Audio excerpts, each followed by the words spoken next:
commentaire à faire, mais ça me rappelle une phrase d'un ancien ministre de l'Intérieur français, Charles Pasqua. Oui, Charles Pasqua disait un jour, il faut savoir terroriser les terroristes, déstabiliser notre pays sur le plan social.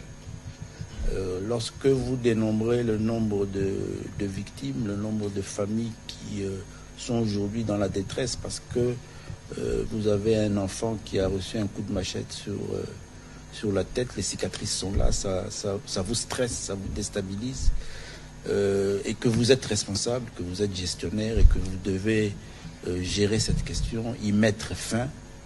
Par moment, vous devez avoir un langage sévère, un langage qui va neutraliser aussi, rien que par la parole, dissuasif, qui est dissuasif. Et ce n'est que dans ce sens-là, mais sinon nous sommes un état de droit. Nous avons qui fait son travail selon les prescrits, selon la Constitution et les lois de la République. Donc je venais d'expliquer ici que l'opération dans laquelle nous sommes, c'est une opération facile à comprendre et à expliquer. Elle se fait selon les prescrits et les procédures en la matière. Donc nous avons une police qui a la responsabilité de la répression et de l'arrestation.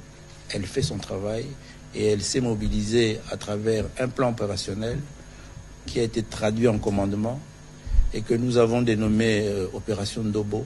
Elle se saisit de ces criminels, de ces délinquants qui sont à la base du banditisme urbain et elle les met à la disposition de la justice. Maintenant, notre justice, elle a des procédures qui sont des procédures légales. Et c'est des auditions, c'est des audiences foraines et c'est des juges, des magistrats qui prononcent des sanctions, qui sont des sanctions qui se retrouvent conformément à nos textes légaux. Donc il n'y a aucune crainte à avoir. Et il y a ces initiatives prises par le président de la République depuis son premier mandat d'avoir réveillé, animé, restructuré une institution aussi louable comme celle du service national, qui veut à ce que ces jeunes, qui sont nos frères, qui sont des fois des membres de nos familles ou des voisins de quartier, qui malheureusement peut-être n'ont pas eu la chance d'avoir l'encadrement qu'ils devaient avoir parce qu'ils n'ont pas pu avoir accès à l'éducation. Le président de la République a aussi aujourd'hui fait en sorte à ce que notre Constitution soit respectée avec l'enseignement gratuit. Tout ça sont des réponses à ces phénomènes qui font qu'aujourd'hui nous avons, il faut le vivre, il faut le voir, il faut entrer en contact avec cette réalité de la criminalité et du banditisme urbain. C'est des centaines et des centaines, peut-être des milliers de nos concitoyens, de nos frères et sœurs qui sont malheureusement dans ce fléau, dans cet engrenage. Et il y a des mécanismes mis en place par le gouvernement, par le président de la République pour les en sortir, mais il y a aussi la justice.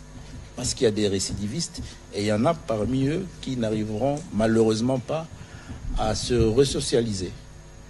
Et c'est des décisions de responsabilité qu'il faut savoir prendre et le gouvernement est là pour ça, pour sécuriser l'ensemble de la communauté.